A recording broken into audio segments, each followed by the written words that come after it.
अस्सलाम वालेकुम जी। आज हम बात करेंगे स्कार्स मतलब गड़े।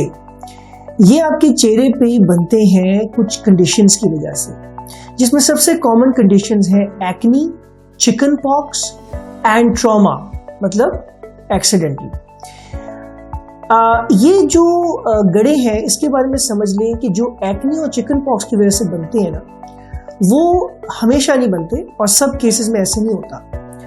जब आप किसी भी फोड़े को हाथ से फाड़ेंगे तो वो गड़ा छोड़ जाएगा, लेकिन अगर आप हाथ से नहीं फाड़ते और वो नेचुरली जाता है तो वो पीछे गड़ा अमूमन 99% केसेस में नहीं छोड़ता।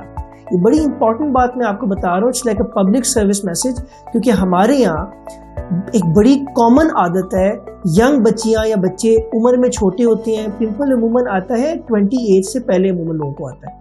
तो जब उनको आते हैं तो वो उसको हाथ से फाड़ते हैं ताकि लोग जो है वो उसको देखेंगे, बुरा फील होगा, लोग तो इसलिए वो बच्चे कर देते हैं और फिर उनके गड़े बन जाते हैं परमानेंट। लिहाजा प्लीज ऐसे मत कीजिए। अब आ जाते हैं इसके इलाज पे। याद रखिएगा कि गड़ों का जो इलाज है, जितने भी इलाज अवेलेबल हैं, कोई भी इलाज 100% रिजल्ट की गारंटी नहीं दे सकता। कितने परसेंट रिजल्ट आ सकता है? Well, I would say anywhere between 50 to 80%। कुछ लोगों को 50, कुछ को 60, कुछ को 70, कुछ को 80%।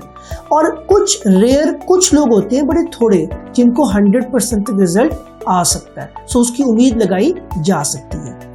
अच्छा, अब इसके लिए कौन सा प्रोसीजर? देखिए, कोई ऐसी मेडिसिन नहीं है जो उसको ठीक करेगी, कोई ऐसी क्रीम या सीरम नहीं है। हर मेडिसिन, हर क्रीम, सीरम थोड़ा सा रिजल्ट देगी, 10%, 20%। सिलिकॉन जेल एक इसका ट्रीटमेंट है, अगेन 10, 20, 30%। लिहाजा इसके लिए आपको प्रोसीजर कराना पड़ता है। कौन कौन से प्रोसीजर्स हैं? इसमें बेसिकली 3-4 तरह के प्रोसीजर्स होते हैं। एक होता है सिरिंज के जरिए। सिरिंज के जरिए हम इंजेक्शन लगा सकते हैं, PRP कर सकते हैं, जो आपके ब्लड से आजकल बड़ा फेमस है। PRP आपके ब्लड से बनाया जाता है, PRP वो किया जा सकता है। मीजोथेरेपी की जा सकती है, एक स्पेशल केमिकल होता है जिसको हम यूज करते हैं। सब्सिजन की जा सकती है, जिसमें ये स्किन है, ये सिरिंज है, इसको इंजेक्ट किया जाता है और नीचे से स्किन को फ्री किया जाता है। ये एक फिजिकल प्रोसेस होता है।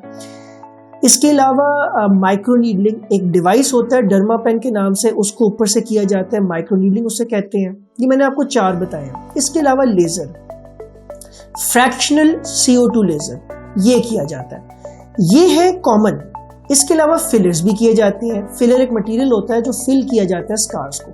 ये तकरीबन कुछ 6 तरह के प्रोसीजर्स हैं जो कॉमन है। वैसे लोग और भी चीज़ें करते हैं, इसके लिए केमिकल पील्स भी होते हैं, और भी चीज़ें होती हैं, बट जो कॉमन रेटिनॉल यूज़ होता है, रेटिनॉल सीरम का ग्लाइकोलिक एसिड यूज़ होता है। लेकिन जो सबसे अफेक्टिव, उस पर आ जाते हैं, जो सबसे अफेक्टिव ट्रीटमेंट है, जो हमने रिजुविनेट क्लिनिक में ट्राई एंड टेस्ट करके कई पेशेंट्स पे करके देखा है, दैट इज सब्सिजन। ये इसकी सीक्रेट है, सब्सिजन with mesotherapy plus PRP plus microneedling. ये 4 जो प्रोसीजर मैंने आपको अलग अलग बताए थे, इनको कंबाइन करते हैं हम तो results are very good. Fractional CO2 के रिजल्ट्स 100 हैं, 20-30% से ज़्यादा नहीं देता। बट ये जो मैंने आपको बताया, जो 4 का कॉम्बिनेशन है, जिसमें हम सीरम भी जो मीज़ो का है वो अच्छे वाला यूज़ करें, फ्रेंच, और PRP भी बनाए सही, और सब्सिजन करनी आती हो डॉक्टर को, तो उसका रिजल्ट ऐसे है कि कुछ लोगों को 2 सेशन, कुछ को 3 सेशन, कुछ को 8 सेशन, कुछ को 10 सेशन। बट हमने ये देखा है कि 60 to 80% रिजल्ट्स आते हैं, और मैं इस पे गारंटी का वर्ड यूज कर सकता हूँ क्योंकि मैंने ये देखा है प्रैक्टिकली कि वी कैन गारंटी कि आपको 60 to 80% रिजल्ट आएगा। ये हमारे पेशेंट्स हमें खुद बताते हैं। आफ्टर ऑल द सेशन वो खुद कहते हैं, डॉक्टर साहब अब मेरा 80%, 70, कुछ 90 भी कहते हैं, कुछ का हमने 100% भी किया है। उसकी उम्मीद लगाई जा सके। This is the procedure.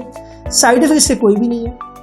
हाँ, आर्जी तौर पे स्वेलिंग होती है, रेडनेस स्वेलिंग, वो कुछ दिन में ठीक हो जाती है। इसके अलावा कुछ स्किन केयर हम रूटीन आपको लिख के देते हैं, प्रिकॉशंस होती हैं। अदरवाइज इसके लिए कोई खास इसका कोई साइड इफेक्ट, कोई लॉन्ग टर्म परमानेंट प्रॉब्लम नहीं होता। देखिए जो फिलर्स हैं उसके बारे में मैं कहूँगा थोड़ा सा कि फिलर्स मैं रेकमेंड नहीं करता। फिलर्स सिर्फ तब रेकमेंड करते हैं अगर आपने ये सारा कुछ करा लिए, आपका 80% रिजल्ट भी आ गया, अब आप वो जो फाइन ट्यूनिंग है ना, वो जो थोड़ा सा रह गया आपका 10-20%, उसको एक फिनिशिंग टच के लिए एक फिलर का सेशन करवा सकते हैं, जस्ट देखने के लिए कि कोई रिजल्ट कितना मजीद आ सकता है, कितना हम बेहतर कर सकते हैं। वो भी एक आध सेशन होता है उसका, वो एंड के लिए होता है। और इसी तरह फ्रैक्शनल CO2 वो भी मैं एंड पे रेकमेंड करता हूँ, बट शुरू में आई डोंट, बिकॉज इन चीज़ों का ज़्यादा रिजल्ट नहीं आता। So that is it. इसके अलावा आपको कोई भी क्वेश्चन कंसर्न हो, कोई भी चीज़ पूछनी हो, या आप क्लिनिक विजिट करके पूछेगा। फ़ोन पे मैसेजेस पे ये चीज़ स्कार्स की खास तौर पे नहीं समझ आती, so I would recommend you consult with us in the clinic. ठीक है, अंटिल नेक्स्ट टाइम, अल्लाह हाफिज़।